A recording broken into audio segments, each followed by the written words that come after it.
অমানবিক। সবংয়ে 5 মাসের ফুটফুটে কন্যার সন্তানকে আছড়ে খুন করল বাবা, গ্রেপ্তার 2। কথায় আছে, পিতা স্বর্গ পিতা ধর্ম পিতা হি পরমন্তপর। কিন্তু শিব চতুর্দশীর পরের দিন সকালে এক অমানবিক এবং মর্মান্তিক ঘটনার সাক্ষী থাকলো পশ্চিম মেদিনীপুরের সবং। মাত্র 5 মাসের ছোট্ট শিশু কন্যাকে আছড়ে খুন করল বাবা। হ্যাঁ, ঠিক শুনেছেন, অমানবিক এই ঘটনাটি ঘটেছে সবংয়ের 13 নম্বর বিষ্ণুপুর অঞ্চলের মুরারি চক এলাকায়। ইতিমধ্যে অভিযুক্ত বাবা ও ঠাকুমাকে গ্রেপ্তার করেছে সবং থানার পুলিশ। স্থানীয় সূত্রে জানা যায়, মুরারি চকের বাসিন্দা চন্দন মণ্ডলের সাথে সবংয়ের নারায়ণবাড় অঞ্চলের হরিহরপুর এলাকার বাসিন্দা সুমনা চাউলিয়ার সাথে বিয়ে হয় বছর 2 আগে। সুমনার বাবার বাড়ির লোকেদের অভিযোগ, বিয়ের পর থেকেই বৌমাকে মারধর করত শাশুড়ি। এমনকি কন্যা সন্তান হওয়ার পরে আরও বেশি মারধর করত সুমনার শাশুড়ি।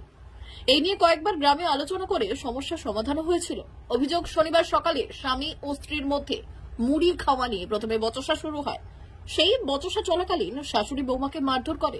বৌমাকে মারধর করায় প্রাণের ভয়ে বাড়ি থেকে ছুটে পালিয়ে যায় বৌমা। সেই বচসা এবং মারধরের শব্দে পাশেই 5 মাসের শিশু কন্যা ঘুম থেকে উঠে কাঁদতে শুরু করে। অভিযোগ, সেই সময় বাবা চন্দন মণ্ডল মেয়েকে আছাড় মারে। পরে চিৎকারে প্রতিবেশীরা ছুটে এসে গুরুতর আহত অবস্থায় শিশুকে উদ্ধার করে প্রথমে সবং গ্রামীণ হাসপাতালে ভর্তি করে। সেখানে অবস্থার অবনতি হওয়ায় মেদিনীপুরে স্থানান্তরিত করা হয়। সেখানে শনিবার মৃত্যু হয় ওই শিশু কন্যার। স্ত্রীর অভিযোগের ভিত্তিতে শনিবার রাতেই অভিযুক্ত স্বামী ও শাশুড়িকে গ্রেপ্তার করেছে পুলিশ। ধৃত দুজনকে রবিবার আদালতে পেশ করল সবং থানার পুলিশ। অভিযুক্তদের শাস্তির দাবিতে ফুঁসছে এলাকাবাসীরা। ঘটনায় ব্যাপক চাঞ্চল্য সবং জুড়ে। শুনেছেন, দেখুন, 2 বছর আগে মেয়েটির বিবাহ হয়। বিয়ের পর থেকেই শাশুড়ি ও স্বামীর সাথে প্রতিনিয়ত গণ্ডগোল হয়। গতকাল একটা খাওয়ার নিয়ে গণ্ডগোল হয়েছিল, মারধর করে স্বামী তার স্ত্রীকে, এবং শাশুড়ি তো প্রতিনিয়ত অত্যাচার করত। কালকে এইসব মারপিট করার জন্য তার স্ত্রী প্রাণ বাঁচাবার জন্য দৌড়ে পালায়। তখন বাচ্চা ঠিক ঘুমাতে ছিল, ঘুম থেকে উঠে পড়ে। তারপরে মনে হচ্ছে যেটা আষাঢ় দিয়ে মারা হয়েছে, সেই মতো দেখতে পাচ্ছি। মাথাতে তুলে আছাড় মারা হচ্ছে, মাথার পেছনটা ফেটে গেছে, পায়ে আঘাত লেগেছে।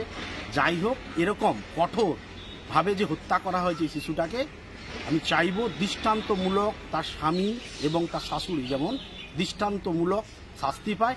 আমরা অবশ্যই বাচ্চাটির মায়ের পাশে আছি, পূর্ণ সহযোগিতা আমাদের তরফ থেকে থাকবে। এরকম একটা অমানবিক, মানে নিজের মেয়েকে 5 মাসের শিশু কন্যাকে এরকম ভাবে হত্যা হতে পারে না, হতে পারে না। এটা মানে এই ছেলেটির এবং তার মায়ের দৃষ্টান্তমূলক শাস্তি, ঠিক আছে? বলা যাবে না, এইসব ঘটনা মুখে আনা যায় না।